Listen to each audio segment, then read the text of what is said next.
प्रेम। रिद्धि की सास को हर वक्त अपने मायके का गाना गाने की आदत थी। अरे बस करना माँ, मामा का ये किस्सा तो 50 बार पहले भी सुना चुकी है। अरे हाँ तो क्यों ना बताऊं, तेरे चाचा तो उस वक्त हाथ झाड़ कर खड़े हो गए थे, तब मामा ही था तेरा जो आगे आया और मदद की। देखो अब ठीक है ना, जो हो गया सो हो गया, क्यों एक बात को हमेशा गाती रहती हो। अब तो बहू घर आ गई है, उसे तो सबको मान कर चलना है ना, कि सिर्फ सास का मायका ही समझेगी वो। तभी वहाँ रिद्धि आ जाती है। माँ आज मैं घर जा सकती हूँ? माँ को मेरी बहुत याद आ रही है, शादी के बाद एक बार भी नहीं गई। हाँ तो कौन जाता है? अरे मेरी शादी के बाद जब मैं विदाई होकर आई, इतना बड़ा ससुराल मेरा, खाने वाले 10 लोग और बनाने वाली मैं सिर्फ एक। ऐसा लग रहा था जैसे सिर्फ खाना बनाने के लिए ही ब्याह किया है। वो तो मेरा भाई था, गांव से एक काम करने वाली चाची को भेज दिया जो मेरा हाथ पटाती थी, और उसको पैसा, खाना, कपड़ा, रहने के लिए कमरा, वो सब किससे दिया था? तुम्हारे भाई ने। ये मामला रोज का था। ससुर भी जब गुस्सा होते तो वो सारी बात कह देते जो उनके मन में इतने समय से चल रही थी।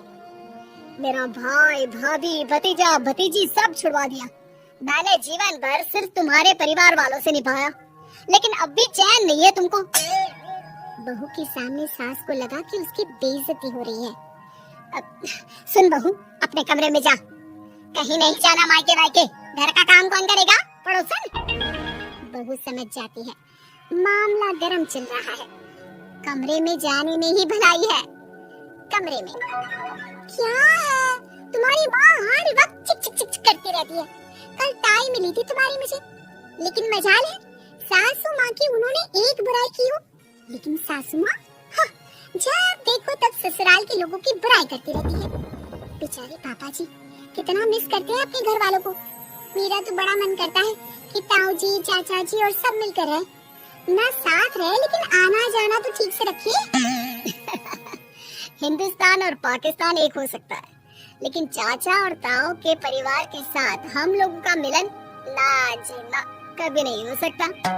ये बात है, लेकिन मेरे साथ ना ज्यादा चैलेंज मत करिएगा, ऐसा कोई काम नहीं है जो मैं नहीं कर सकती। ससुर जी जो कि बहू की बात सुन रहे थे सामने आ जाते हैं।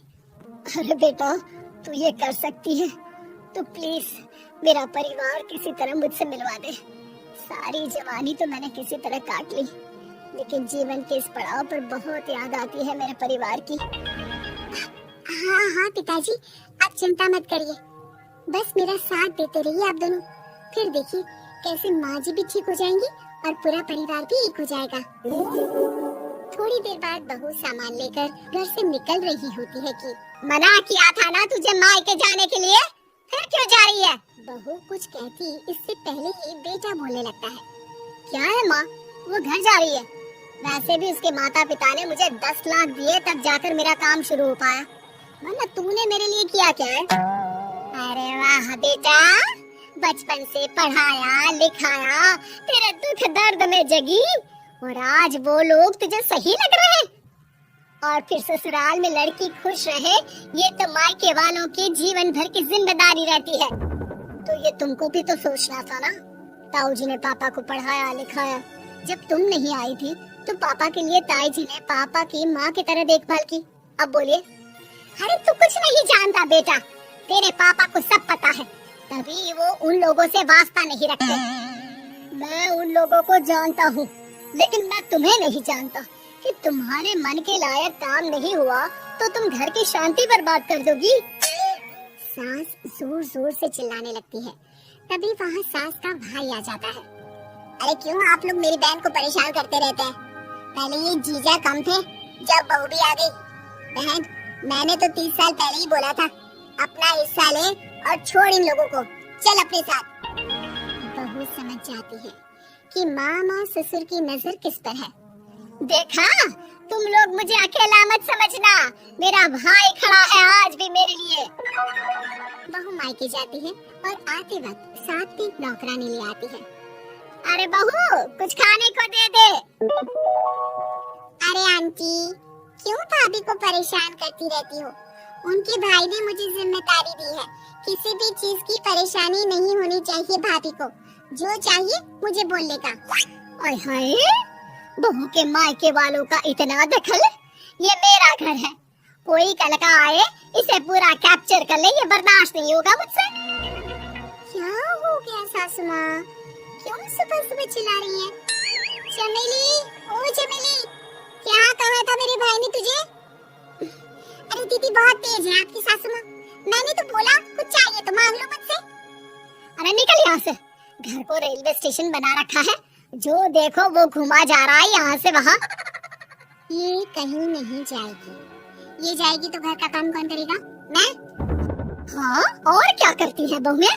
घर का काम ही तो करती है, इसमें नया क्या है? तभी वहाँ ससुर जी आ जाते हैं। हाँ तो यही बात तो तुम्हें भी समझनी चाहिए थी ना। आज बहू के मायके से नौकर आ गया तो तुम्हें बुरा लग रहा है? अरे तो उस वक्त गर्मा गर्म खाना तो सबने खाया ना, ऐसा तो नहीं है कि मेरे मायके का नौकर था तो सिर्फ मेरे लिए बनाता था। अरे निकालो इसे फिलहाल, बाद में बात करती हूँ। सास का गुस्सा जोर से नौकरानी पर फूटता है। तभी वहाँ बेटा सामान के साथ आकर खड़ा हो जाता है। चलो रिद्धि, तुम ठीक बोलती हो, मेरी माँ को तो हम लोगों की कोई फिक्र है ही नहीं, ये तो सारा दिन सिर्फ अपने बारे में सोचती है। और देखिए, मैं अब से कह रही हूँ कि अब से इस घर की तरफ आपको देखना भी नहीं है, नहीं आना आज के बाद इन लोगों से मिलने। हाँ हाँ, बस कभी कभी दिन में 2 बार मिलने आ जाओ। नहीं, बिल्कुल नहीं। ससुर झूठा नाटक करते हुए, मेरी बीवी ने मुझे मेरे ही परिवार से दूर कर दिया, आज बहू मेरा इकलौता बेटा दूर कर रही है। हाय, कैसे जीऊंगा मैं? वाह, वो भाई जो आपको बेटे की तरह मानता था, उन्हें छोड़ने में तो दुख नहीं हुआ, आज खुद का बेटा छोड़कर जा रहा है तो कैसे जीऊंगा? बढ़िया है। अब सास समझ चुकी थी कि उससे गलती क्या हुई है। मुझे माफ कर दे बहू, अब मेरी समझ में आ गया कि अपनों से दूर कर बीवियां पति का भला नहीं बल्कि उन्हें जीवन में अकेला कर रही है। मुझे माफ कर दे, मैं अब सबसे माफी मांग लूंगी। ससुर जी दूर से बहू को